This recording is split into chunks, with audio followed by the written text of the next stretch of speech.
श्री भास्कर पाटील साहेब जिल्ह्यावरनं या मिशन आरंभ कार्यक्रमाचं संनियंत्रण करणाऱ्या आमच्या कारले मॅडम विस्ताराधिकारी, त्याचबरोबर या तालुक्याच्या गट शिक्षणाधिकारी कुसुमकुमारी कॅनडी मॅडम, त्याचबरोबर श्रीगोंद्याचं संनियंत्रण करणारे शिक्षण विस्ताराधिकारी श्री निळकंठ बुर्डे साहेब, सर्वांच्या संयुक्त प्रयत्नातनं या ठिकाणी मिशन आरंभ साठी कामकाज चालू आहे. सर्वांच्या मार्गदर्शनाखाली कामकाज चालू आहे. यासाठी तांत्रिक सहकार्य अविरतपणे श्रीगोंद्यासाठी लाभलेलं आहे. ते सतीश खोपकर, जिल्हा परिषद प्राथमिक शाळा गजानवाडी यांचं. मी प्रमोद शिर्के, जिल्हा परिषद प्राथमिक शाळा Yelpane, MA English, MA education, diploma in school management, आपणा सर्व विद्यार्थ्यांचं या 5वीच्या क्लासमध्ये सहर्ष स्वागत करतो पुनश्च एकदा. आता आपण जाऊया आपल्या आजच्या टॉपिक कडे. विद्यार्थी मित्रांनो, या ठिकाणी आजचा जो टॉपिक आहे तो आहे बुद्धिमत्ता. जो तुमचा पेपरच आहे त्यावरच आधारित हा टॉपिक आहे. परंतु बुद्धिमत्ता म्हटलं केवळ हुशारी आणि गुण एवढीच आपली संकल्पना असते.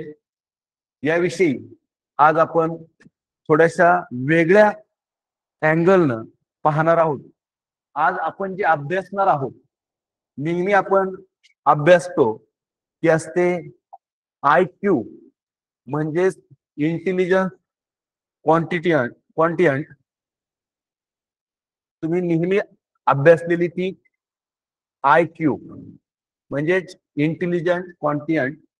आणि आज आपण जे अभ्यासणार आहोत ती भावनिक बुद्धिमत्ता, तिला म्हणतात इमोशनल क्वांटियंट, म्हणजेच भावनिक बुद्धिमत्ता.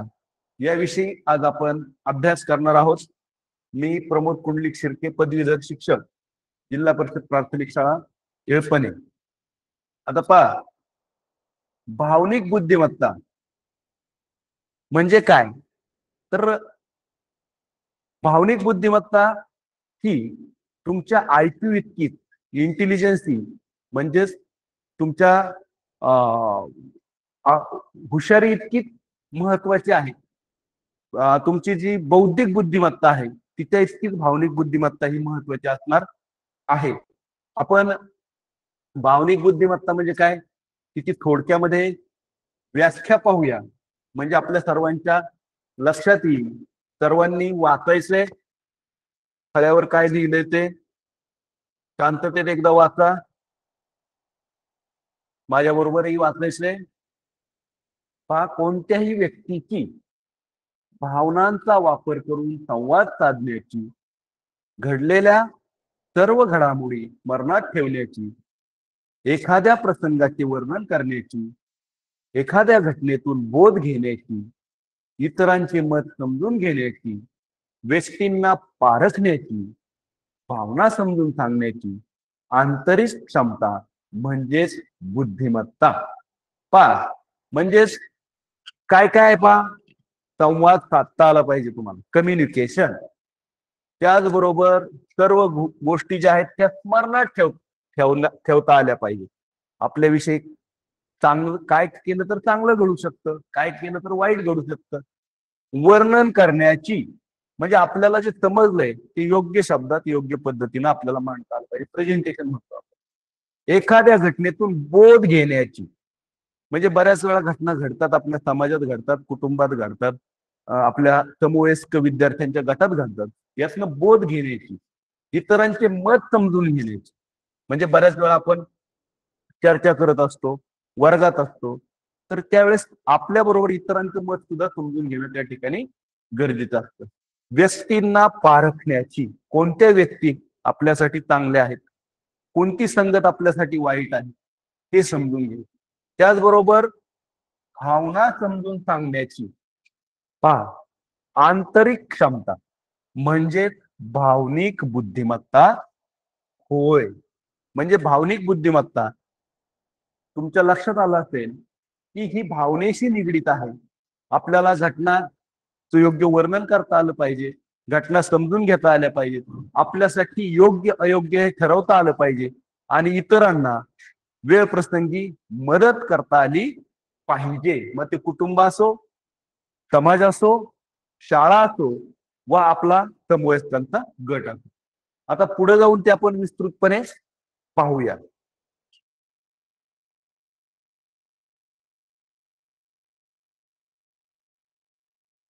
आता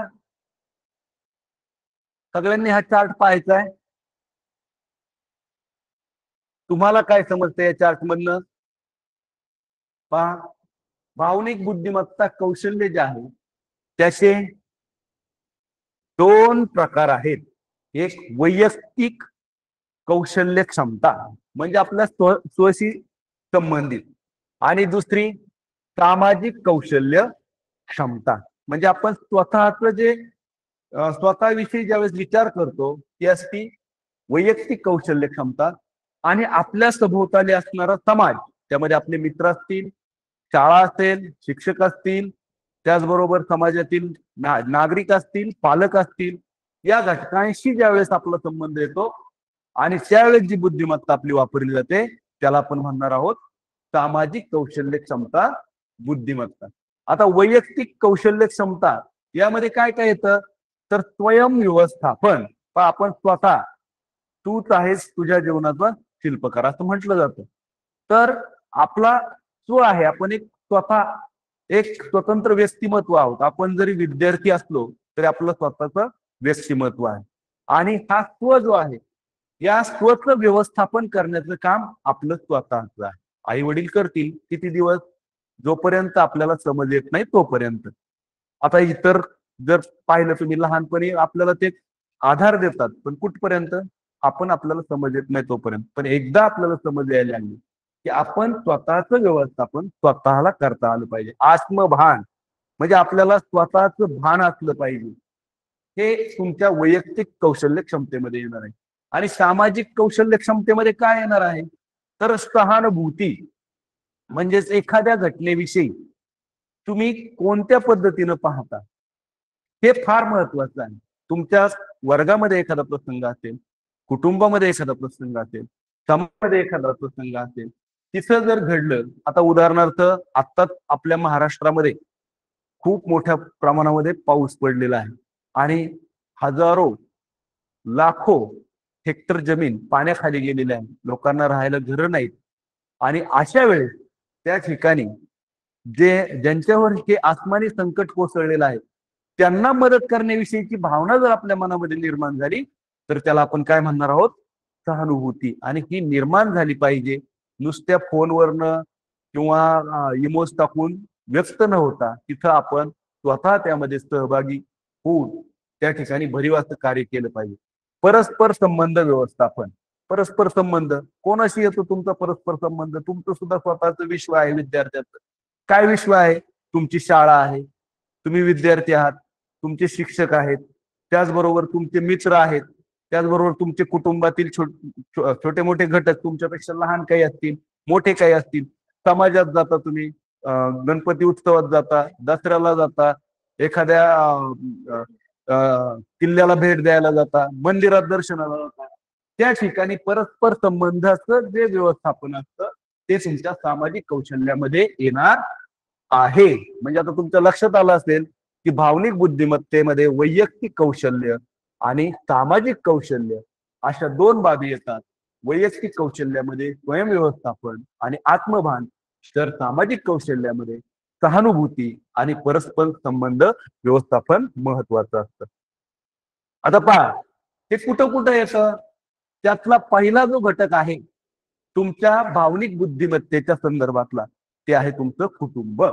पहा, हे चित्र पाहिल्यानंतर काय दिसतंय? निरीक्षण करा बरं, वर्णन करा या चित्राचं. काय दिसतंय तुम्हाला या चित्रामध्ये?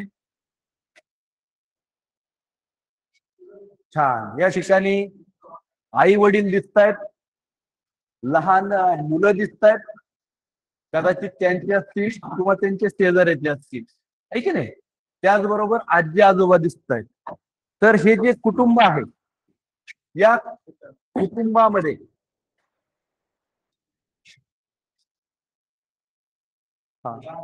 पहा, एक पहिलं जे शिक्षण आहे विद्यार्थी म्हणून आपलं, जरी औपचारिक शिक्षण हे शाळेमध्ये सुरू होत असलं तरी आपल्या घर, आपलं कुटुंब हे आपलं विद्यापीठ असतं, पहिलं विद्यापीठ असतं.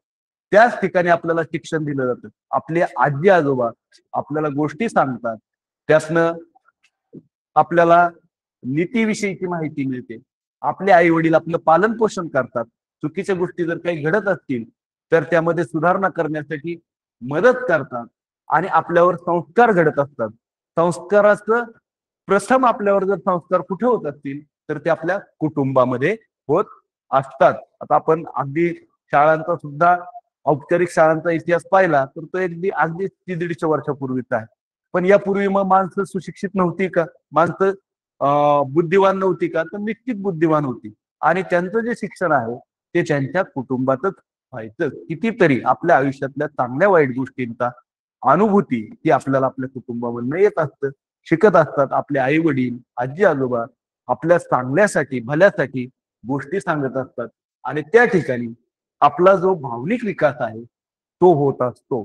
जरी आपण बौद्धिक विकासासाठी शाळा हे केंद्र पकडत असलो तरी आपल्या भावनिक विकासामध्ये कुटुंब ह्या केंद्राची अत्यंत महत्वाची भूमिका आहे. पहा, नंतर हे चित्र पहा आणि हे चित्र पाहिल्यानंतर तुम्हाला काय आठवतंय, काय जाणीव होते सांगा बरं मला.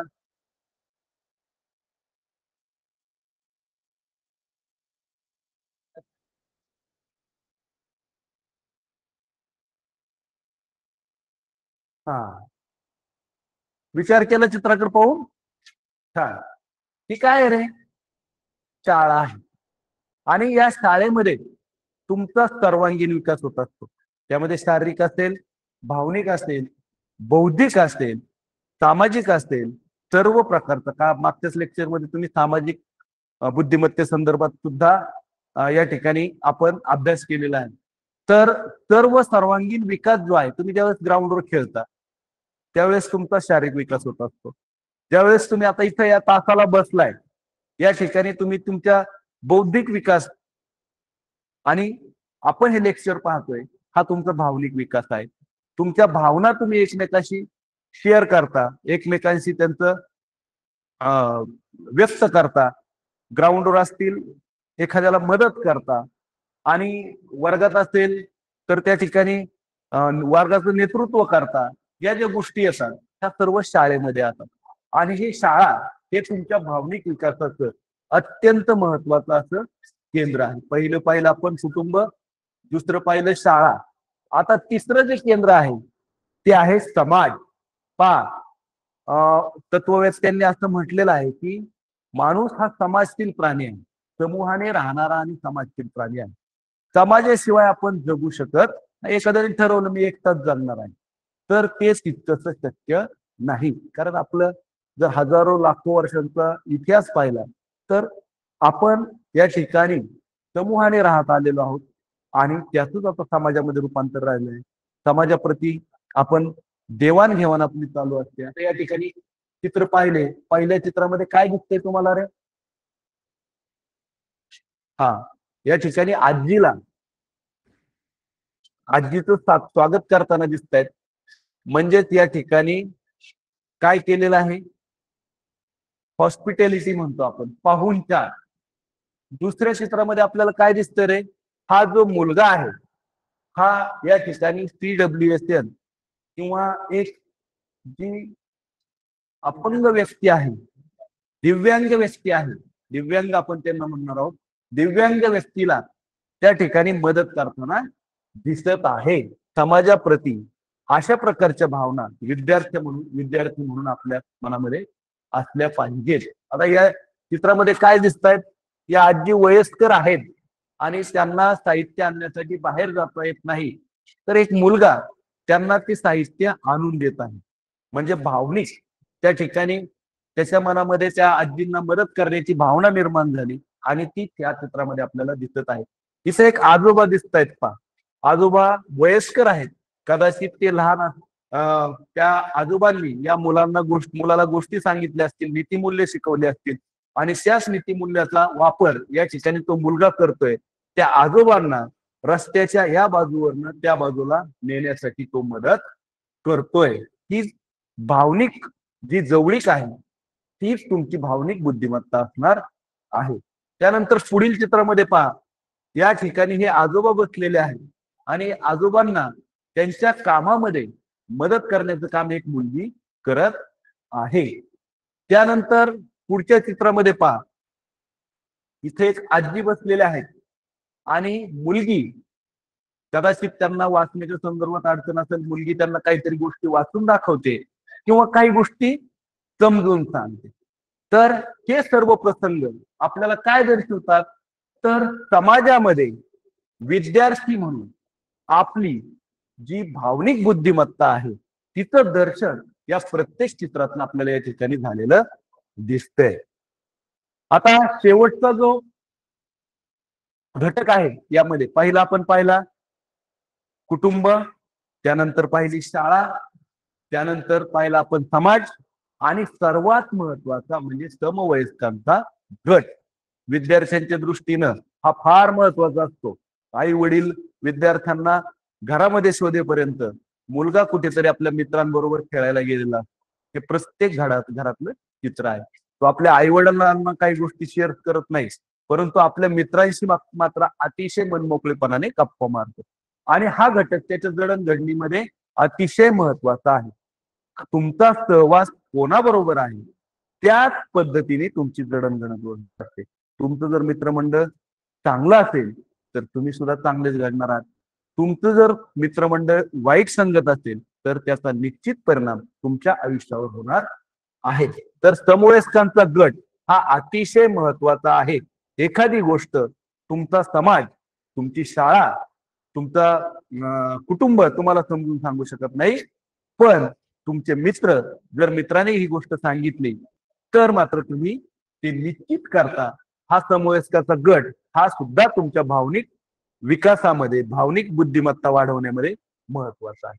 मग आता तुम्ही म्हणाली बुद्धिमत्ता बुद्धिमत्ता चाललंय, आम्हाला तर इथं बौद्धिक बुद्धिमत्ता माहीत आहे, IQ माहीत आहे आम्हाला, त्यामध्ये परीक्षेला स्कॉलरशिपला 50 प्रश्न विचारले जातात. मग ही भावनिक बुद्धिमत्ता कुठं कुठं आहे, तर पहा, पहिल्यांदा जी आहे आपली भावनिक बुद्धिमत्ता ती मूल्य शिक्षणामध्ये आहे. सगळ्यात महत्वाचं मूल्य. आपण जर आपली प्राचीन संस्कृती पाहिली तर अगदी गुरुकुल पासून आपण जर अभ्यास केला तर सर्वात महत्वाचं आहे मूल्य. मूल्य शिक्षण. तुमच्याकडे मूल्य असेल, श्रीमंतीपेक्षा मूल्य असणं महत्वाचं आहे. यामध्ये कोणकोणती मूल्य तुमच्यामध्ये असणे गरजेचं आहे अभ्यासक्रमानुसार? राष्ट्रभक्ती आहे, जीवनमूल्य आहे, नीटनेटकेपणा आहे, धर्मसहिष्णुता आहे, राष्ट्रीय एकात्मता आहे, वैज्ञानिक दृष्टिकोन आहे, स्त्री पुरुष समानता आहे, आत्मोन्नती आहे, संवेदनशीलता आहे, वक्तशीरपणा आहे, श्रम प्रतिष्ठा आहे, सौजन्यशीलता आहे. आता यातले पहा, जे मूल्य आपल्याला सांगितलेले आहेत त्यातली सौजन्यशीलता ही सामाजिक भावनिक बुद्धिमत्तेमध्ये त्या ठिकाणी मोडते. आत्मोन्नती ही सुद्धा भावनिक बुद्धिमत्तेत येते. संवेदनशीलता हे सुद्धा भावनिक बुद्धिमत्तेशी निगडित असा घटक आहे. राष्ट्रीय एकात्मता, सर्वधर्म सहिष्णुता, त्याचबरोबर जीवनमूल्ये, सगळे जे घटक आहेत या प्रत्येक घटकाचा जर तुम्ही स्त्री पुरुष समानता या प्रत्येक घटकाशी निगडित जो घटक कोणता असेल तर तो तुमचा भावनिक बुद्धिमत्ता आहे. तुमची जर भावनिक बुद्धिमत्ता उच्च प्रतीची असेल तर तुम्हाला तुमचं मूल्य शिक्षण हे उच्च दर्जाचं आहे असं समजलं जातं. त्यानंतर ही भावनिक बुद्धिमत्ता येते कुठे? तर तुमचा सर्वांगीण विकास, त्यालाच तुम्ही इंग्लिशमध्ये काय म्हणणार आहात? ऑलराऊंडर डेव्हलपमेंट, आहे की नाही? सर्वांगीण विकास एकाच प्रकारे विकास होऊन चालतो का? तर नाही. एक उदाहरण मी तुम्हाला सांगतो. तुम्ही वर्गामध्ये निबंध लिहिला, माझा आवडता कुत्रा, आणि अगदी 3 पानं सुंदर हस्ताक्षरात एकही व्याकरणाची चूक न करता तुम्हाला तो निबंध लिहिला तुम्ही, आणि तुम्हाला प्रथम क्रमांक मिळाला, बक्षीस मिळालं. आणि तुम्ही तिथनं शाळेतनं घरी जाताना एक कुत्र दिसलं, आणि कुत्र दिसल्यानंतर तुम्ही इकडे तिकडे पाहिलं, आपल्याकडे कोणी पाहतंय का, आणि कोणी पाहत नाही पाहून एक दगड उचलला आणि विनाकारण त्या कुत्र्याला मारला. तुमची जरी बौद्धिक बुद्धिमत्ता ही उच्च दर्जाची असली तरी भावनिक बुद्धिमत्ता कशी आहे?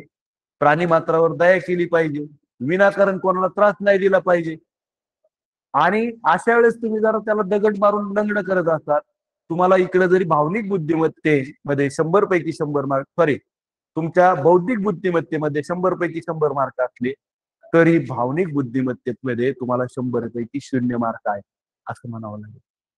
आणि हीच भावनिक बुद्धिमत्ता पा सर्वांगीण विकासामध्ये अतिशय महत्वाची आहे. तुमचा सर्वांगीण विकास महत्वाचा आहे. तुम्ही जर आता कोटामध्ये तयारी, जेई नीटची तयारी करणारी मुलं पाहिली असतील, बौद्धिक बुद्धिमत्ता आहे पण अनेक त्या ठिकाणी सुसाईड झालेले दिसतात. का? तर त्या मुलांची भावनिक बुद्धिमत्ता 0 आहे. अपयश पचवण्याची ताकद नाही त्यांच्यामध्ये. थोड्याशा थोडस काही घडलं तरी पण निराश होतात, प्रेरणा घेत नाहीत. अशी मुलं आयुष्यामध्ये यशस्वी होऊ शकत नाही. आपल्याला सर्वांगीण विकास करायचा आहे, फक्त बौद्धिक विकास करायचा नाही. तुम्ही अभ्यास करताय, तुम्ही खेळलं पण पाहिजे, तुम्ही अभ्यास पण केला पाहिजे, तुम्ही मोठ्यांना मदत पण केली पाहिजे, प्रत्येक ठिकाणी आपला सहभाग नोंदवला पाहिजे. आता यामध्ये तुमच्या सर्वांगीण विकासामध्ये कोणकोणती येते? तर इमोशनल, त्यालाच आपण भावनिक बुद्धिमत्ता म्हणतो. सोशल म्हणजे सामाजिक बुद्धिमत्ता. इंटेलेक्च्युअल म्हणजे बौद्धिक. तुम्ही शाळेमध्ये आपण अभ्यासात पाहतोय सर्वात महत्वाची ती इंटेलेक्च्युअल म्हणजे बौद्धिक. किती मार्क पडले, राज्यामध्ये तू कितवा आला, जिल्ह्याच्या मेरिट लिस्ट मध्ये कितवा नंबर आहे, नवोदयला नंबर लागला की नाही, हे सगळं बौद्धिक बुद्धिमत्तेवर त्या ठिकाणी तुमचं परीक्षण करून ठरवलं जातं. त्याला इंटेलेक्च्युअल म्हणतो आपण. स्पिरिच्युअल म्हणजे आध्यात्मिक बुद्धिमत्ता. म्हणजे आता आपण नवरात्र चालू आहे, उत्सव आहे, हजारो वर्षाची आपली संस्कृती आहे, ती आपण प्रत्येक धर्माची संस्कृती असते ती पुढे नेतो. ती आली आपली आध्यात्मिक बुद्धिमत्ता. त्यामध्ये पण श्रद्धा असली पाहिजे, अंधश्रद्धा नको. त्याचबरोबर मॉरल म्हणजे नैतिक बुद्धिमत्ता, नीतिमूल्य. या आधीच आपण नीतिमूल्य शिकलेलो आहोत. त्यानंतर फिजिकल म्हणजे शारीरिक बुद्धिमत्ता. तुमचा जर होल इंडिव्हिज्युअल डेव्हलपमेंट तुमची व्हायची असेल तर या सर्वांगीण विकास झाला पाहिजे. कोणत्याही एका प्रकारामध्ये तुम्ही सर्वोत्तम असून चालणार नाही. प्रत्येक प्रकारामध्ये सर्वोच्च होण्याचा तुम्ही प्रयत्न केला पाहिजे. सर्वांगीण विकासामध्ये भावनिक बुद्धिमत्ता अतिशय महत्वाची आहे. त्यानंतर एच.जी. गार्डनर यांनी बहुबुद्धिमत्ता सिद्धांत मांडलेला आहे. हा अतिशय महत्वाचा सिद्धांत आहे. आतापर्यंत आपण असं समजत होतो की फक्त ज्याचं इंटेलेक्च्युअल म्हणजे बौद्धिक जो हुशार आहे तोच जगातला हुशार, पण असं नाही विद्यार्थी मित्रांनो. सचिन तेंडुलकर 12वी पण पास नाही, पण तो जगातला सर्वोत्तम खेळाडू आहे. अशी अनेक उदाहरणं आहेत. मग त्याला आपण आपल्या आपल्या भाषेमध्ये ढ म्हणायचं का? तर नाही. शारीरिक क्षमतेमध्ये त्याची बुद्धिमत्ता ही उच्च प्रतीची आहे. आणि हे सर्वप्रथम आपल्या कुणी जर लक्षात आणून दिलं असेल तर ते एच.जी. गार्डनर यांनी दिलेलं आहे. त्यांनी बहुबुद्धिमत्ता सिद्धांत मांडला. आपण एकच बुद्धिमत्ता आपल्याला माहित होती की इंटेलेक्च्युअल, हुशारी, एवढंच आपल्याला माहित होती. पण त्यांनी सांगितलं असं नाहीये, माणूस वेगवेगळ्या प्रकारे त्या ठिकाणी बुद्धिमत्तेचं आपल्याला वर्गीकरण करता येऊ शकतं. मग त्यामध्ये कोणकोणते आहे? तर परस्पर कौशल्य, त्याला पर्सनल इंट्रोस्पेक्टिव्ह म्हणतात. परस्पर कौशल्य म्हणजेच आपल्या भावनिक बुद्धिमत्तेशी निगडीत असा तो मुद्दा आहे. व्यक्ती अंतर्गत म्हणजेच आपण पाहिलं आत्मकौशल्य, स्वतःचा विकास करणं, त्याला म्हणतात इंटरपर्सनल सोशल. तिसरं आहे दृश्य. दृश्य म्हणजे व्हिज्युअल स्पेशल. दृश्य म्हणजे त्या ठिकाणी काही जे आहेत, एखादं जर पाहिलं तर ते पटकन ऍक्वायर करतात, अशी काही मुलं असतात. त्यांची बुद्धिमत्ता कोणती? दृश्य स्पेशल. त्यानंतर पुढचे आहे भाषिक, म्हणजे काही लिंग्विस्टिक म्हणजे भाषिक. भाषा इंग्रजी, मराठी, हिंदी भाषा पटकन त्यांना अनेक भाषा अवगत होतात. एकपेक्षा अधिक भाषा बोलू शकतात. एकापेक्षा अधिक भाषांवर त्यांचं प्रभुत्व असतं. त्यांची व्हर्च्युअल लिंग्विस्टिक म्हणजे बहुभाषिक. त्यामध्ये आपल्याकडं शंकरदयाल शर्मा म्हणून एक राज्यपाल होते, त्यांना 16-17 भाषा येत होत्या. आपले राष्ट्रपती जे होते यांनाही अनेक भाषा येतात, म्हणजे त्यांची वर्बल लिंग्विस्टिक म्हणजेच भाषिक विकास हा अधिक झालेला आहे. नंतर लॉजिकल मॅथमॅटिकल म्हणजे काही गणिती क्रियामध्ये अत्यंत हुशार, आईन्स्टाईन पाहिले आपण किंवा अनेक शास्त्रज्ञ पाहिले तर हे गणिती क्रियामध्ये हुशार असतात. नॅचरलिस्ट नॅचरलिस्ट म्हणजे निसर्गवादी, निसर्गाप्रती प्रेम असणारे, वृक्षारोपण करणारे, पर्यावरणाशी संवेदनशील असणारे असे अनेक लोक नॅचरलिस्ट. नंतर बॉडी केन्स्टिक केन्स्टिक असं म्हणतात त्याला, म्हणजेच हे कोणते तर आपले शारीरिक बुद्धिमत्ता असलेले. आपण खेळाडू पाहिले, कालच मॅच पाहिली तुम्ही, भारताने मॅच जिंकली, त्यातले खेळाडू असतील, प्रत्येक खेळातले असतील, असेल, खाशाबा जाधव असतील, आपले हॉकीमध्ये सुवर्ण पदक मिळवणारे असतील, नीरज चोप्रा असेल, यांची कोणती बुद्धिमत्ता तर बॉडीली केन्स्टिक म्हणजेच शारीरिक विकास या विद्यार्थ्यांचा अधिक चांगला झाला. नंतर म्युझिकल रिदमॅटिक म्हणजेच आपण परिपाठामधले आपले विद्यार्थी असतील, लता मंगेशकर असतील किंवा भीमसेन जोशी असतील, तुमचे उस्ताद बिस्मिल्ला खान असतील, हे सर्व लोक आहेत. यांचा म्युझिकल किंवा ए आर रेहमान असतील, म्युझिकल रिदमॅटिक म्हणजे याविषयी त्यांचा बुद्ध्यांक इतरांपेक्षा चांगला. त्यानंतर म्हणजेच हे 8 अँगल आहेत. म्हणजे माणूस एकाच क्षेत्रात हुशार असेल असं नाही, तुम्ही सुद्धा तुमचंच क्षेत्र जे निवडाल त्यातली उच्च बुद्धिमत्ता तुम्ही प्राप्त केली पाहिजे. तर हा जो सिद्धांत आहे हा फार महत्वाचा आहे सर्व विद्यार्थ्यांना. शाळेतल्या आपल्याला फक्त स्कॉलरशिप मध्येच नंबर येईल असं नाही, काही खेळाडू व्हावेत, काही संगीतकार व्हावेत, काही त्या ठिकाणी अवकाशीय संशोधन आहे, व्हिज्युअल म्हणजेच आपली कल्पना चावला आहे, त्याचबरोबर सुनीता विल्यम्स आहे, यासारखे त्यांनी काम करावं. काहींनी सोशल, आपण जे सगळे आपले नेते म्हणतो तर सोशल वर्कर म्हणतो, त्यामध्ये अण्णा हजारे असतील, मेधा पाटकर असतील, त्याचबरोबर आपले पंतप्रधान असतील, हे सर्व जे आहेत यांचं इंट्रापर्सनल इंट्रोस्पेक्टिव्ह जे कौशल्य आहे, म्हणजेच त्याला आपण मराठीमध्ये परस्पर कौशल्य, व्यक्ती अंतर्गत आणि इतर व्यक्तींची, हे यामध्ये ते टॉप असल्यामुळे त्यास नेतृत्व करतायत, उच्च स्थानी आहेत आणि आपणही त्या ठिकाणी असलं पाहिजे. मग आता ही भावनिक बुद्धिमत्ता आणखी कुठे पाहायला भेटते आपल्याला, तर सर्वात महत्वाचं आपण विद्यार्थी मित्रांनो 21st सेंचुरी स्किल आपल्यामध्ये असणं गरजेचं आहे. हे 21वे शतक, त्याचे आपण युवक असणार आहोत आणि म्हणून आपल्यामध्ये कोणकोणते स्किल असले पाहिजे 21st सेंचुरी मधले, तर त्यामध्ये जे स्किल दिलेले आहेत त्यामध्ये भावनिक बुद्धिमत्ता हा सुद्धा अत्यंत महत्वाचा घटक आहे. इंटेलेक्च्युअल म्हणजेच तुमची बौद्धिक जी आहे ती विकासासाठी अनेक साधनं आहेत आणि आपण त्यामध्ये अनेक विकास केला. आता AI टेक्नॉलॉजी आलेली आहे, पण भावनिक विकास हा फार महत्वाचा आहे. यामध्ये भावनिक बुद्धिमत्ता ही आवश्यक असणार आहे 21st सेंचुरी स्किल मध्ये सुद्धा. नंतर 4 CS for 21st century skill, 4 skill तिथे दिलेले आहेत. तुमच्या 21व्या शतकातील तुम्ही युवक असणार आहात, तुमच्यामध्ये कोणकोणते घटक असणं गरजेचं आहे त्यामध्ये त्यांनी दिले पहा. चित्र पहा, चित्रावरनं तुमच्या लक्षात येईल. एक आहे कम्युनिकेशन, संवाद साधता आला पाहिजे. तुम्ही किती ज्ञान मिळवलंय हे महत्वाचं नाही, तुम्ही ज्ञान इतरांशी कसे शेअर करता, त्याचा तुमच्या कुटुंबामध्ये, समाजामध्ये, शाळेमध्ये कसा वापर करता यावर तुमचं यशस्वीता अवलंबून असणार आहे. तुम्हाला संवाद साधता आला पाहिजे. सहयोग, कोलॅबरेशन म्हणजे इतरांशी तुम्ही कसं जुळून घेता, मित्रांशी कसं जुळून घेता, शिक्षकांशी कसं जुळून घेता, समाजाशी कसं जुळून घेता. चिकित्सक थिंकिंग, क्रिटिकल थिंकिंग, चिकित्सक विचार म्हणजे वेगळा विचार आपल्याला करता आला पाहिजे. चिकित्सक थिंकिंग, एखाद्या प्रसंगामध्ये प्रसंगावलंबून दाखवता आलं पाहिजे. आपण पाहतो तर विज्ञानाला आपल्यापैकी काही मुलं असतात त्यांना शौर्य पुरस्कार दिला जातो. संकट तर आलेलं आहे, पण त्या संकटामध्ये इतरांना वाचवण्याचे तुमच्यासारखी लहान मुलं काही काम करतात, तर त्या विद्यार्थ्यांना त्या ठिकाणी शौर्य पुरस्कार दिला जातो. त्यांच्या ठिकाणी काय असतं, क्रिटिकल थिंकिंग म्हणजे कठीण प्रसंगी एखादा निर्णय घेण्याची क्षमता, त्याला म्हणतात critical thinking. 21st century skill मध्ये हे येतं.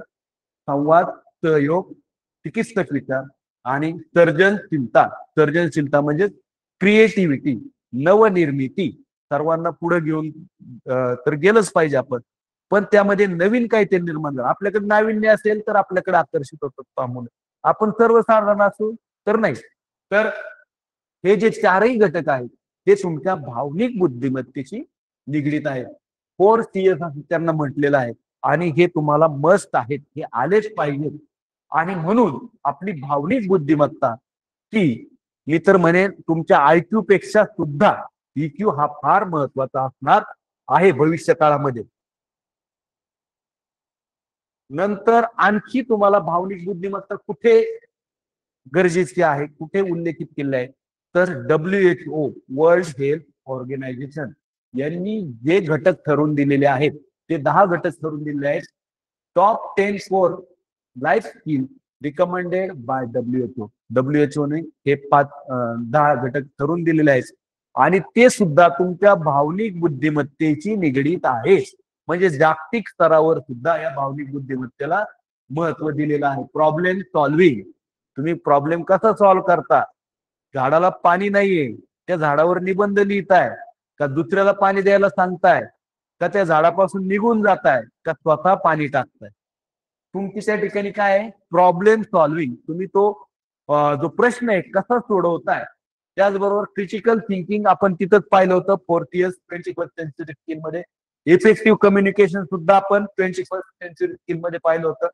नंतर डिसिजन मेकिंग, निर्णय क्षमता तुमच्यामध्ये असली पाहिजे. क्रिएटिव्ह थिंकिंग तिथंच पाहिले आपण सर्जनशीलता. इंटरपर्सनल रिलेशनशिप हे सुद्धा आपण याच्यामध्ये बहुबुद्धिमत्ता सिद्धांतामध्ये पाहिलं. सेल्फ अवेअरनेस पाहिला.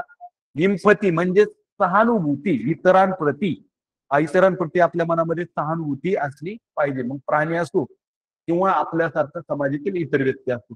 नंतर कॉपिंग विथ स्ट्रेस सगळ्यात महत्वाचा मुद्दा आहे. कॉपिंग विथ स्ट्रेस पहा, तुम्ही या ठिकाणी ज्यावेळेस तुमचा इंटेलेक्च्युअल IQ वाढवायचंय, तुम्हाला IQ संदर्भात काम आहे, तिथं स्ट्रेस नक्कीच आहे, परंतु त्याचं संनियंत्रण करता आलं पाहिजे, स्ट्रेस रिलीज करता आलं पाहिजे. आणि जर स्ट्रेस रिलीज होत नसेल तर अनेक चुकीच्या घटना समाजामध्ये घडताना आपण पाहतो. त्यांचा IQ आहे पण EQ नाही आणि त्यामुळे 10वी 12वीच्या अतिशय दुर्दैवी घटना आपण पाहतो. तर असं आपल्या बाबतीत कधीच आयुष्यात घडणार नाही, यासाठी आपण आपला सामाजिक भावनिक बुद्धिमत्ता हा बुद्ध्यांक हा चांगला ठेवणं गरजेचं आहे. पायीच तुलनाच दिलेली आहे IQ आणि EQ ची. आतापर्यंत आपण फक्त IQ हात वाढण्याच्या दृष्टीने प्रयत्न करत होतो, पण विद्यार्थी मित्रांनो, गुण मिळवणे हेच आपलं आयुष्य नाही. गुण तर मिळवायचेच आपल्याला, पण आपल्याला स्ट्रेस सुद्धा रिलीज करता आला पाहिजे. समाजात जगता आलं, या समाजाचा घटक आहोत आपण, समाजापासून आपण वेगळं राहू शकणार नाही. त्यामुळे आपल्यामध्ये आता IQ मध्ये काय काय येतं, तुमच्या अनालिसिस आहे, know how technological expertise, concept and design, critical thinking, pattern and logic, हे IQ मध्ये येतात तुमच्या. आणि EQ मध्ये काय येत आहे, कॉन्टियन्स म्हणतात त्याला, इंटेलिजंट कॉन्टियंट आणि इमोशनल कॉन्टियंट. इमोशनल कॉन्टियंट म्हणजे तुमचं या ठिकाणी भावनिक बुद्ध्यांक आणि IQ म्हणजे बौद्धिक बुद्ध्यांक. आता इथे येतं इम्पथी. तुमचं जर EQ मध्ये काय काय येत आहे, इम्पथी म्हणजे सहानुभूती, ती समाजाप्रती असेल, मित्राप्रती असेल, कुटुंबाप्रती असेल. मोटिवेशन म्हणजे प्रेरणा घेता आली पाहिजे, प्रेरणा देता आली पाहिजे. अनेक प्रसंग तुम्ही पाहिले असतील, MPSC UPSC ला 2-2, 3-3 वेळा नापास होतात, परंतु जिद्द हारत नाहीत. ते कोणापासून तरी प्रेरणा घेतात आणि आज आपले तेच आपले कोण आहेत, प्रेरणास्थान आहेत. सेल्फ रिफ्लेक्शन मॅनेज म्हणजे स्वतःच स्वविकास, हे सुद्धा महत्वाचं असणार आहे. सेल्फ रिफ्लेक्शन मॅनेजमेंट म्हणजे आपण इतरांना तर शिकवतो, पण आपण स्वतःमध्ये सुद्धा बदल घडवला पाहिजे. तुकाराम महाराजांची एक छोटीशी गोष्ट आहे, 1-2 मिनिटात मी तुम्हाला सांगतो की तुकाराम महाराजांकडे एक आई, त्यांना सर्वज्ञ समजत होती आणि त्यांच्याकडे त्या लहान मुलाला घेऊन आली. ती म्हटली की तुम्ही सर्वात बुद्धिमान आहात, तुमचा सगळा समाज ऐकतो, तर माझा मुलगा फार गुळ खातो, याला सांगा की तू उद्यापासून गुळ खाऊ नको. तुकाराम महाराज म्हटले ठीक आहे, एक काम करा तुम्ही 15 दिवसांनी. त्या बाईला प्रचंड राग आला की जो माणूस 1 मिनिटामध्ये आपलं काम करू शकत होता यांनी मला 15 दिवसांनी बोलवलं. आणि 15 दिवसांनी ती बाई परत त्या मुलाला घेऊन आली तुकाराम महाराजांकडे. आणि तुकाराम महाराजांनी त्याला जवळ घेतलं आणि सांगितलं, बाळा गुळ खाऊ नको. त्या बाईला इतका राग आला, ती म्हटली महाराज हे तुम्ही त्याच दिवशी सांगितलं असतं तर मला आज हेलपाटा मारावा लागला नसता आणि 15 दिवस माझ्या मुलांनी गुळ खाल्ला नसता. तुकाराम महाराज म्हटले, अरे मीच गुळ खात होतो. मी जर गुळ खात असेल तर त्याला गुळ खाऊ नको हे सांगण्याचा अधिकार मला नाही. म्हणजे तिथं काय आहे, तर तुम्ही स्वतःला जर त्या पद्धतीमध्ये स्वतःमध्ये बदल करून घेतलेला असेल तरच दुसऱ्याला सांगण्याचा अधिकार तुम्हाला आहे. तुम्ही जर अपशब्द वर्गामध्ये वापरत नसताल तर इतरांना सांगू शकता तुम्ही अपशब्द वापरू नको. म्हणजे आपण अनेक छोट्या छोट्या तक्रारी घेऊन जातो, त्यावेळेस आपण आपल्यामध्ये स्वतःमध्ये सुद्धा बदल करून घेणे गरजेचं आहे. त्याचबरोबर सोशल अवेअरनेस, समाजाप्रती आपण जागरूक असलं पाहिजे. प्रत्येक घटनेमध्ये आपला सक्रिय सहभाग मिळवला पाहिजे आणि सेल्फ कंट्रोल म्हणजे स्वतःवर नियंत्रण असलं पाहिजे. अनेक वेळा आपण चुकीच्या मित्रांच्या संगतीमध्ये चुकीच्या पद्धतीने रिॲक्ट होतो, व्यक्त होतो. आपलं स्वनियंत्रण आपलं असलं पाहिजे. आपला भावनिक बुद्ध्यांक जर उच्च असेल तर आपल्यावर स्वनियंत्रण अधिक चांगल्या प्रकारे आपण ठेवू शकतो. आता पहा, मी तर म्हणेन IQ पेक्षा सुद्धा EQ महत्वाचा आहे. तुम्ही म्हणताल आज हे लेक्चर जरा वेगळ्या दिशेने चाललंय, प्रश्न नाही, त्याचे पर्याय नाही, उत्तर नाही. तर हे तुमचं कधी टिकणार आहे, तुमचं भावनिक बुद्ध्यांक उच्च असेल तर तुमचे इकडचे मार्क सुद्धा वाढणार आहेत. पहा, बुद्ध्यांकापेक्षा सुद्धा भावनांक कसा महत्वाचा आहे, तर स्वतःपासून त्याची सुरुवात केली पाहिजे. सुधारणा कोणापासून झाली पाहिजे, स्वतः विकास झाला पाहिजे. सहानुभूती, समाज असेल, विद्यार्थी असेल, शाळा असेल, मित्र असतील, यांच्या प्रति सहानुभूती असली पाहिजे. स्वतः बना आदर्श. आपण इतरांना खूप गोष्टी सांगतो, मी आता तुकाराम महाराजांची गोष्ट तुम्हाला सांगितली, तर स्वतः आदर्श बनलं पाहिजे. पहिला बदल कोणामध्ये घडवायचा, आपल्या स्वतःमध्ये घडवायचा. सामाजिक कौशल्य, समाजाशिवाय आपण जगू शकत नाही. सामाजिक कौशल्य आपल्याला विकसित करायचे. आपले माजी राष्ट्रपती जे आहेत APJ अब्दुल कलाम यांनी तर आपल्याला सांगितलं होतं 2020 मध्येच आपला देश जगाचं नेतृत्व करत. आपण त्याच्या जवळ गेलो आहोत, पण तुम्ही तरुण असताल त्यावेळेस ते नेतृत्व करणार आहात. त्या ठिकाणी सामाजिक कौशल्य तुमचं डेव्हलप असलं पाहिजे. यासाठी काय केलं पाहिजे तुम्ही, तर पुस्तकांची मदत घेतली पाहिजे. आपला चांगला सगळ्यात मित्र कोण आहे, तर पुस्तक आहे. तर त्यांची मदत आपण आपल्या भावनांक वाढवण्यासाठी घेऊ शकतो. अनेक नीतीविषयक गोष्टी त्यामध्ये असतात, चांगले विचार असतात, ते आपण चांगल्या पुस्तकातून घेतले पाहिजे. आता विद्यार्थी कसा असावा, मग पहा, तर स्वजाणीव, स्वतःची जाणीव असणारा असावा. स्वतःचे व्यवस्थापन त्याला स्वतः करता यावं. प्रत्येक वेळेस आपल्या शिक्षकांनीच रागवायचं, आई वडिलांनी सांगायचं, आजोबांनी ओरडायचं आणि मग आपण आपल्यात बदल करायचा. तर ही सवय आपण सोडून दिली पाहिजे. स्वतःचा विकास आपण स्वतः करायचा. सामाजिक जाणीव असली पाहिजे. आपण आता टीव्हीवर नुसत्या बातम्या बघतो, आपल्या आसपासच्या पुराची परिस्थिती असेल तर नुसतं त्याला लाईक करून आणि त्यामध्ये समजा अश्रू मोबाईलवर त्या ठिकाणी दाखवून उपयोग नाही. त्या ठिकाणी आपल्याला जर प्रत्यक्ष मदत करता आली, त्या प्रसंगामध्ये काही छोट्या स्वरूपाची असू द्या मदत करू शकलो तर ते गरजेचं आहे. सामाजिक जाणीव, नाते कौशल्य म्हणजे आपलं शिक्षकाशी नातं, आपल्या मित्राशी नातं, कुटुंबातील आपल्या आजी आजोबांशी नातं, हे सुद्धा आपण जपलं पाहिजे. आणि निर्णय क्षमता, पहा, जी मुलं निर्णय घेत नाहीत, तुम्ही किती हुशार असाल पण तुमच्यामध्ये जर डिसिजन मेकिंग नसेल, निर्णय क्षमता नसेल, तर तुमच्या हुशारीचा उपयोग होत नाही. त्यामुळे निर्णय क्षमता ही अत्यंत महत्वाची आहे. तुम्हाला कठीण परिस्थितीमध्ये निर्णय घेता आला पाहिजे. आता या संदर्भात काही प्रश्न विचारलेले आहेत परीक्षेला, त्या प्रश्न आपण अभ्यासू. हा घटक प्रश्नांच्या दृष्टीनं सगळ्यात सोपा आहे. 15 मिनिट राहिले. ओके. हा, तर एक 3-4 प्रश्न मला माहिती आहे 100% तुम्हाला मार्क पडणार आहेत. फक्त तुम्ही ते तुमच्या वर्तनामध्ये आणणं गरजेचं आहे. पहा, इथं प्रश्न असा आहे, शाळेच्या प्रवेशद्वाराजवळ तुमचा दिव्यांग मित्र रॅम्प दिव्यांगासाठीचा चढ उताराचा रस्ता चढताना घसरून खाली पडला तर त्याला पाहून तुम्ही काय करा? 2023 साठी विचारलेला हा प्रश्न आहे. पहिला पर्याय आहे धावत जाऊन मुख्याध्यापकांना सांगा. पहा, बऱ्याच मुलांना सवय असते, काही घडलं की पळत जायचं आणि आपल्या शिक्षकांना किंवा मुख्याध्यापकांना सांगायचं. बघूया, त्याच्याकडे दुर्लक्ष करून वर्गात निघून जा. दिव्यांग मित्राची फजिती झाली म्हणून खूप हसा आणि दिव्यांग मित्राला आधार देऊन त्याला वर्ग खोलीपर्यंत घेऊन जाल. आता चारही पर्यंत जर आपण अभ्यास केला, काही जण म्हणतील मुख्याध्यापकांना सांगणं गरजेचं आहे. अरे त्याही पेक्षा इथं काय आलं, आपलं डिसिजन मेकिंग आलं, निर्णय क्षमता आली. काय निर्णय घेतला आपण पाहिजे त्याला? सर्वात प्रथम कशाची गरज आहे? त्याला आधार देण्याची गरज आहे.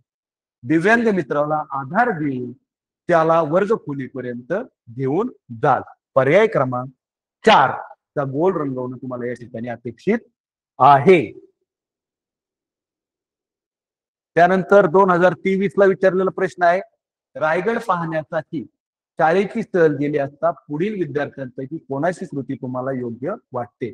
गडावरील कड्याजवळ उभारलेल्या कठड्यावर चढवून प्रांजल सेल्फी फोटो काढते.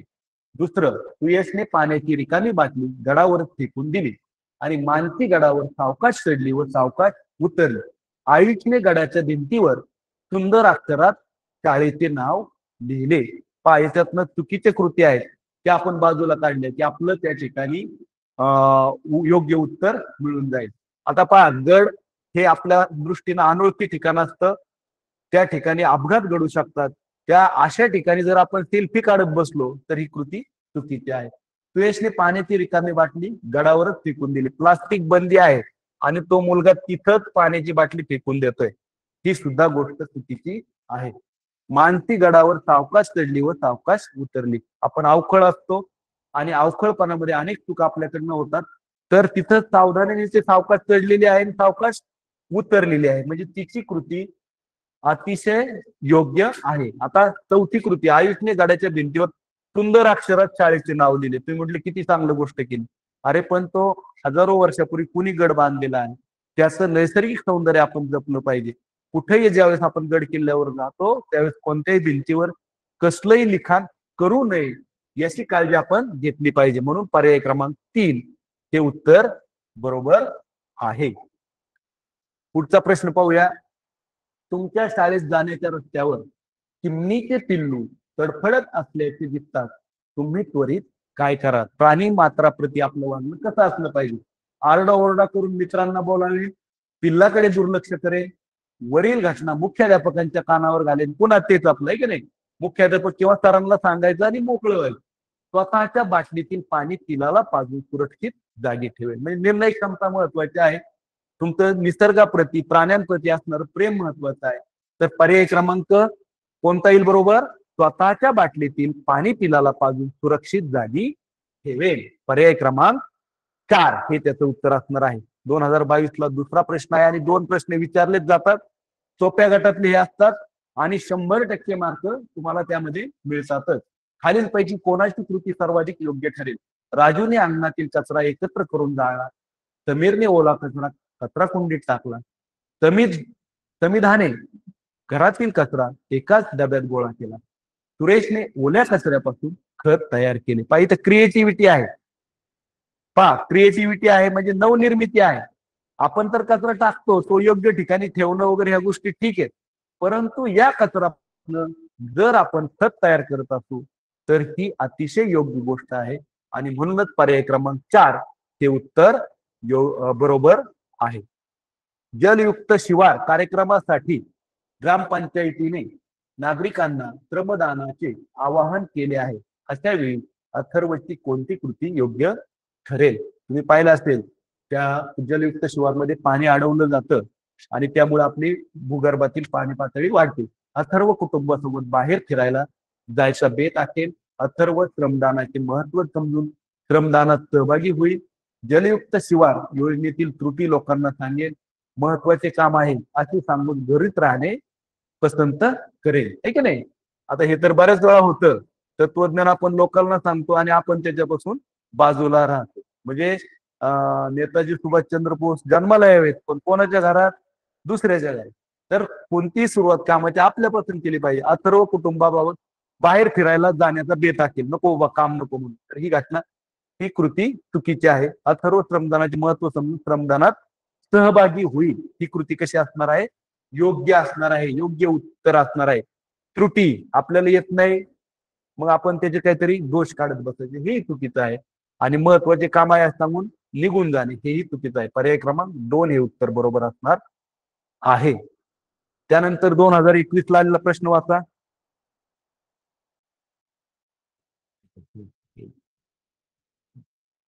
शाळेत जाताना रस्त्यावर जादूचे खेळ चालू आहेत आणि तुमचा मित्र सुभाष तुम्हाला ते पाहण्यासाठी आग्रह करीत आहे. अशा वेळी तुम्ही काय कराल? सुभाषला तेथेच सोडून एकटाच शाळेत जाईल, सुभाषला ओढत शाळेत घेऊन जाईल.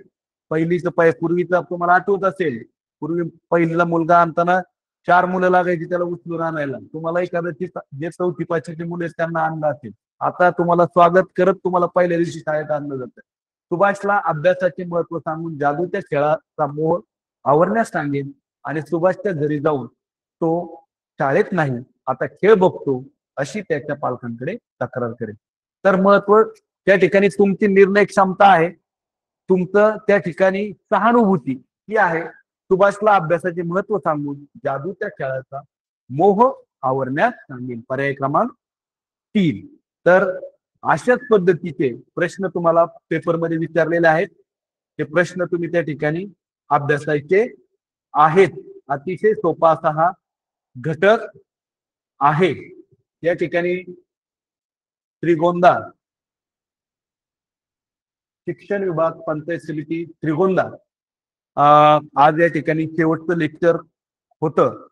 5 सप्टेंबर जिल्ह्याचा पण आणि श्रीगोंदा तालुक्याचा पण हा शेवटची तासिका आहे. याचा जे आत्ताची जी पीपीटी झालेली आहे, या पीपीटी जर कोणाला हवी असेल तर मी यापूर्वी तुम्हाला मोबाईल नंबर दिलेला आहे, त्यावर फक्त हाय केला, मला एक 30-40 मुलांनी रिप्लाय दिला होता, त्या मुलांना मी पाठवली. पुन्हा एकदा तो नंबर लिहून घ्या किंवा तुमच्या याच्यात असू द्या, 9421333797. प्रमोद शिर्के. पुन्हा एकदा नंबर सांगतो, 9421333797. तर या ठिकाणी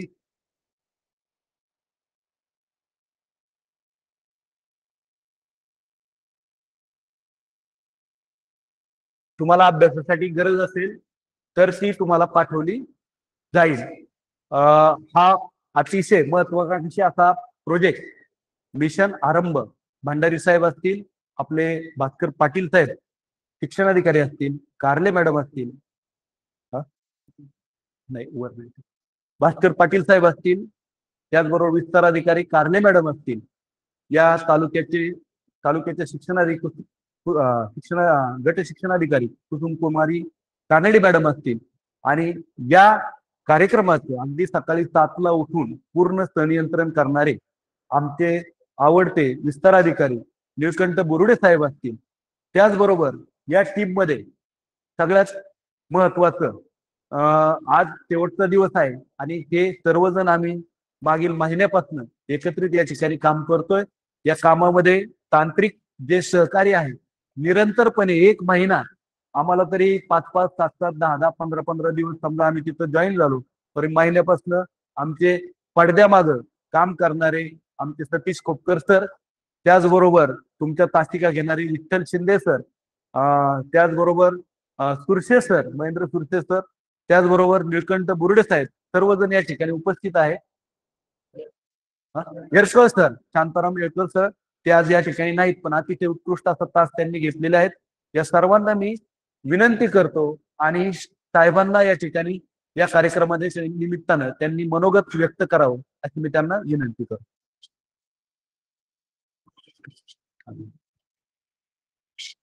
येस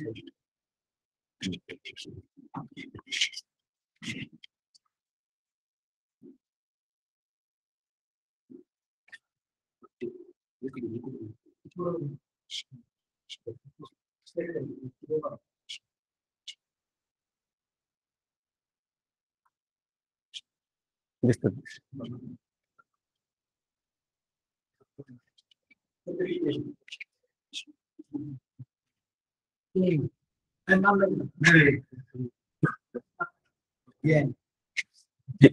जिल्हा परिषद अहिल्यानगरच्या वतीने मिशन आरंभ इयत्ता 5वी आणि 8वीच्या ज्या शिष्यवृत्तीच्या ऑनलाईन तासिका आयोजित करण्यात आल्या होत्या, या ऑनलाईन तासिका एप्रिल महिन्यापासून 30 सप्टेंबर महिन्यापर्यंत, म्हणजे आज या तासिकेचा शेवटचा दिवस आहे, शेवटची तासिका आज आहे. आज नंतर या तासिका संपणार आहेत. या तासिकांच्या घेण्याबाबतचे प्रेरणास्थान असणारे आमचे आदरणीय भंडारी साहेब, मुख्य कार्यकारी अधिकारी, जिल्हा परिषद अहिल्यानगर, त्याचप्रमाणे ज्यांच्या मार्गदर्शनाखाली आता तासिका घेण्यात आल्या असे आमचे शिक्षण अधिकारी आदरणीय भास्करजी पाटील साहेब, आणि जिल्हा कोऑर्डिनेटर म्हणून ज्यांनी गेली 6 महिने उत्कृष्टपणे समन्वय साधला अशा आमच्या भगिनी जयश्री कारले मॅडम, त्याचप्रमाणे आमच्या तालुक्यामध्ये तासिका घेण्यासाठी मदत केलेल्या शिक्षण अधिकारी आदरणीय कुसुम कानडी मॅडम, ज्यांच्या आशीर्वादाने, ज्यांच्या मार्गदर्शनाने आम्ही आता तासिका सुरू केल्या, असे आमच्या तालुक्यातील भाषेचा तास घेणारे चहारा मेळकर सर असतील, गणिताचे तास घेणारे महेंद्र तुरसे सर असतील, त्याचप्रमाणे इंग्लिशचा तास घेणारे आत्ताच जो तास ज्यांनी घेतला असे आमचे प्रमोदजी शिर्के सर असतील, त्याचप्रमाणे बुद्धिमत्तेचा तास घेणारे विठ्ठल शिंदे असतील, आणि ज्यांच्या तंत्रस्नेहामुळे आपण हे तास यशस्वीपणे पाडू शकलो. गेल्या 1 महिना अविरतपणे काम करणारे आमचे तंत्रस्नेही सतीशजी खोपकर असतील, या सर्वांच्या सहकार्याने आपण ह्या तासिका निश्चितपणे सप्टेंबरच्या उत्कृष्टपणे पार पडलेल्या आहेत. आपल्या सर्वांना अशी विनंती करण्यात येते की आपण या महिन्यामध्ये जो अभ्यासक्रम झाला आहे, आता शिर्के सरांनी सांगितल्याप्रमाणे ज्यांना पीपीटी लागत असेल त्यांनी शिर्के सरांचे संबंध करावा, संपर्क साधावा, किंवा अजून कोणाला लागत असतील तर त्यांच्या माध्यमातून आम्ही इतरही चौघांच्या पीपीटी आपल्याला देण्याचा प्रयत्न करू. आपणा सर्वांना यापुढील परीक्षा ज्या येतील, सराव परीक्षा येतील, जिल्हा परिषदेने 5 परीक्षा घेण्याच्या ऑक्टोबर पासून, या निश्चितच चांगल्या पद्धतीने जातील. आपणाला पुढील परीक्षेसाठी मी या ठिकाणी पंचायत समिती शिक्षण विभागाच्या वतीने शुभेच्छा देतो आणि थांबतो. धन्यवाद.